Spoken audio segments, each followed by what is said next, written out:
dia itu bisa menentukan ini bacaan ini benar atau tidak ya, hoax atau enggak. Sedangkan yang mahir adalah persentase siswa yang sudah mampu menggunakan konsep-konsep matematika ini untuk memecahkan berbagai permasalahan yang kompleks. Kita akan membiasakan siswa untuk memiliki growth mindset, bahwa kemampuan atau kompetensi literasi numerasi itu tidak bawaan dari lahir, tapi bisa dikembangkan dengan pembiasaan-pembiasaan yang akhirnya dia kompetensi literasi numerasinya semakin meningkat.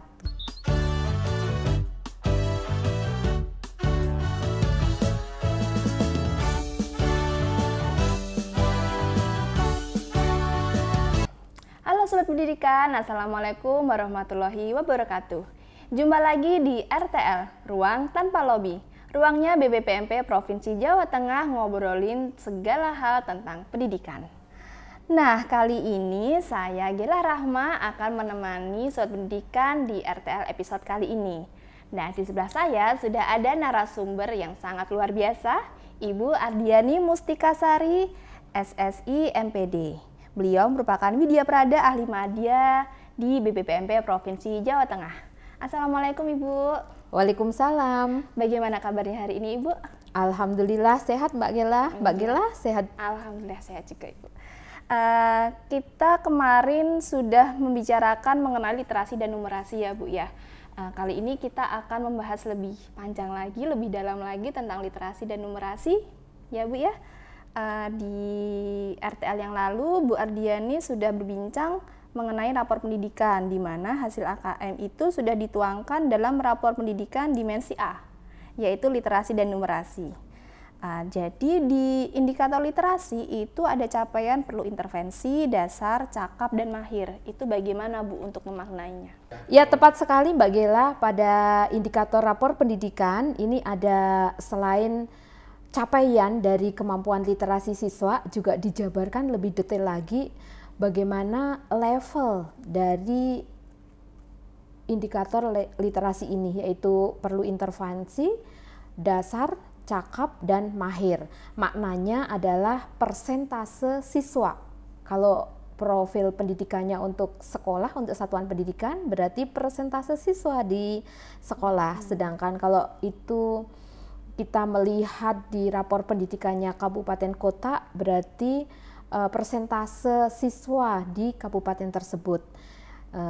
Dan makna dari setiap levelnya, kalau perlu intervensi berarti itu adalah persentase siswa di mana siswa yang perlu intervensi ini belum mampu menemukan informasi-informasi yang tersurat di dalam sebuah bacaan. Nah, kemudian kalau yang dasar berarti persentase siswa yang bisa menemukan informasi-informasi yang tersurat di dalam sebuah bacaan, baik informasinya itu berupa teks fiksi atau teks informasi. Kemudian untuk level cakap, ini adalah persentase siswa yang sudah mampu menginterpretasikan. Jadi dia bisa memaknai bacaan dan dia bisa menemukan informasi-informasi yang tidak hanya tersurat tapi tersirat di dalam bacaan tersebut. Dan bahkan dia bisa mengaitkan antara informasi satu dengan informasi lainnya dan akhirnya menyimpulkan apa isi dari bacaan yang dia baca. Dan untuk level yang sudah mahir berarti persentase siswa yang sudah mampu mengevaluasi dan merefleksi dari bacaan yang dia baca ya, sehingga ketika dia itu bisa menentukan ini bacaan ini benar atau tidak ya, hoax atau enggak, karena dia juga mencermati sumber-sumber lain gitu, jadi mengaitkan dengan sumber-sumber lain dan akhirnya bahkan dia bisa membetulkan informasi tersebut dan tidak mudah tertipu dengan berita-berita hoax ya, seperti yang akhir-akhir ini kan kita sering jumpai baik di WA dan di sosmed-sosmed yang lainnya. Jadi ini ketika kita berbicara tentang literasi itu kaitannya dengan proses berpikir dan konteks dan konten. Kalau kontennya tadi kan bisa teks informasi, bisa teks fiksi. Sedangkan konteksnya nanti bisa konteks tentang pribadi, tentang sosial budaya, atau tentang sains. Kemudian dari indikator numerasinya, itu berarti sama ya Bu ya, capaiannya juga intervensi, dasar, cakap, dan mahir.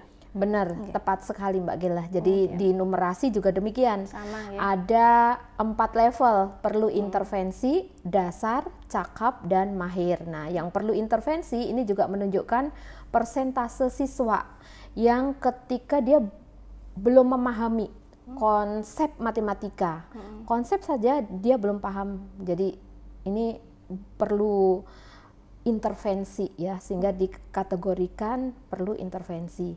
Nah, sedangkan yang dasar ini adalah siswa-siswa yang sudah paham dengan konsep matematika, meliputi konsep bilangan, konsep pengukuran dan geometri, konsep data dan peluang, serta aljabar.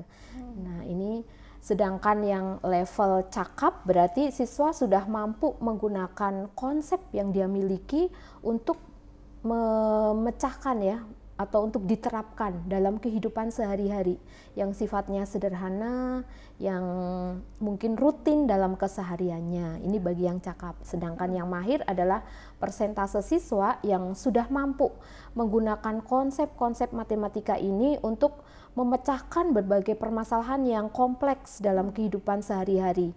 Nah, berarti ini sudah mahir ya. Harapannya kan semua siswa kita didorong ya untuk nanti bisa mencapai kompetensi numerasi ini sampai akhirnya mahir, baik literasi maupun numerasinya.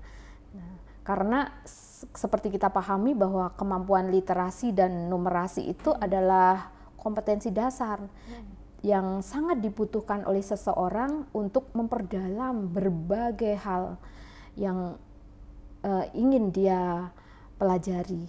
Ketika seorang siswa ini belum bisa menguasai kompetensi dasar, tentunya kesulitan dia nanti untuk menggali lebih dalam berbagai konten ya.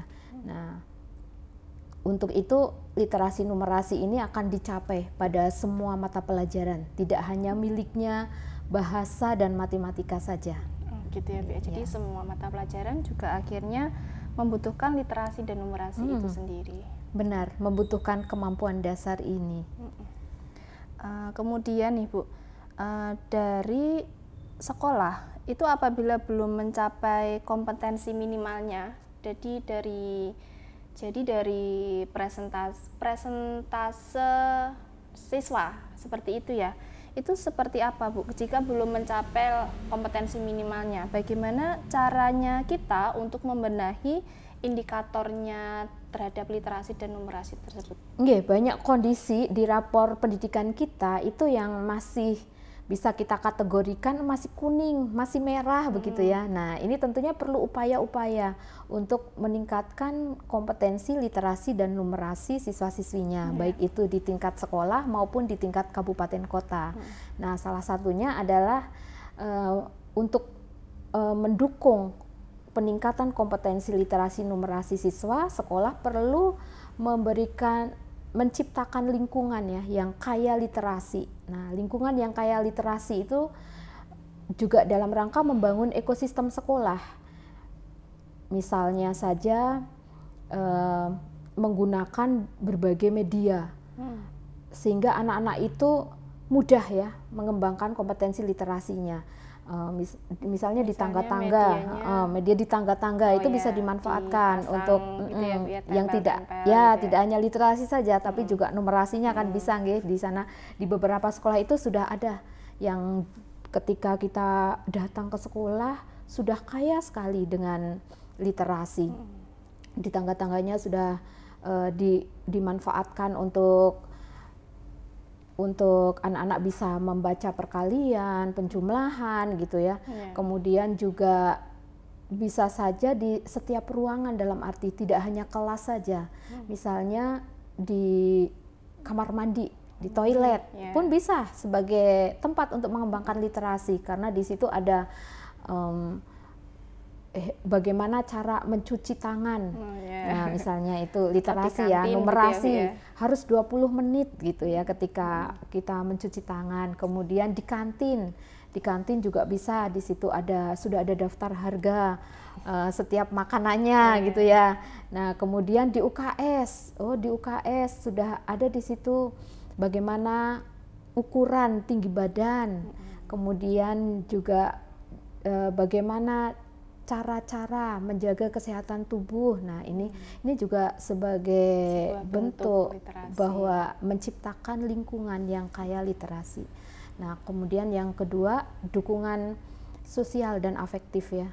Nah, di sini kita harus menganggap bahwa semua siswa itu pasti mampu mencapai kompetensi numerasi yang lebih tinggi. Nah, sehingga kita akan membiasakan siswa untuk memiliki growth mindset, bahwa kemampuan atau kompetensi literasi numerasi itu tidak bawaan dari lahir, tapi bisa dikembangkan dengan pembiasaan yang akhirnya dia kompetensi literasi numerasinya semakin meningkat gitu ya. Dan ini perlu dukungan gak hanya dari guru, bisa bekerja sama dengan orang tua, bahkan juga bekerja sama dengan masyarakat ya. Mungkin di sekolah juga dalam pembelajarannya bisa menghadirkan berperan dari masyarakat. Kemudian yang keempat adalah dukungan lingkungan akademik.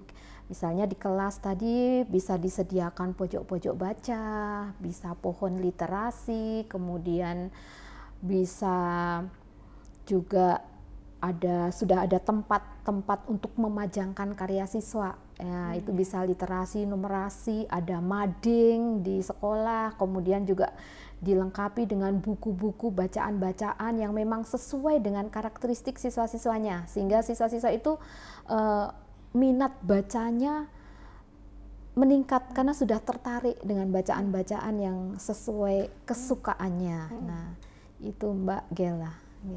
Bagaimana menumbuhkannya? Iya, dan kemudian juga di dalam proses pembelajarannya, tadi disampaikan bahwa itu nggak hanya miliknya bahasa dan matematika, tetapi milik semua pelajaran. Misalnya saja di pelajaran IPA, anak-anak diajak oleh gurunya untuk mengukur pertumbuhan tanaman ya. Mungkin Mbak Gila dulu pernah ya menanam dari biji, kemudian setelah itu diamati setiap hari, tingginya diukur, dihitung jumlah daunnya. Ini proses numerasi ini di mapel IPA. Nah, setelah itu dapat data-data, dibuatlah dalam bentuk grafik gitu ya, kemudian dianalisis, disimpulkan. Jadi literasi numerasi ini dicapai melalui berbagai mata pelajaran. Contohnya tadi IPA, kemudian juga PJOK misalnya di pelajaran olahraga. Nah, ketika pelajaran olahraga ternyata anak-anak ini perlu tahu juga dengan berapa sih ukuran lapangan sepak bola. Nah, sehingga dia perlu tahu panjang, lebar, kemudian juga berapa sih tingginya net yang dibutuhkan, net volley, nah misalnya, dan lain-lainnya. Ini jadi dibutuhkan, bisa dicapai dalam semua mata pelajaran. Nah, demikian Mbak Gela. Ya, terima kasih Bu Ari sudah menjelaskan tentang topik literasi dan numerasi pada pagi hari ini. Terima kasih sudah hadir di podcast kali ini. Apabila Sobat Pendidikan masih memiliki pertanyaan mengenai topik pada pagi hari ini, Sobat Pendidikan dapat bertanya di kolom komentar di bawah ini atau dapat langsung mengunjungi ULT kami. Wassalamualaikum warahmatullahi wabarakatuh. Sampai jumpa.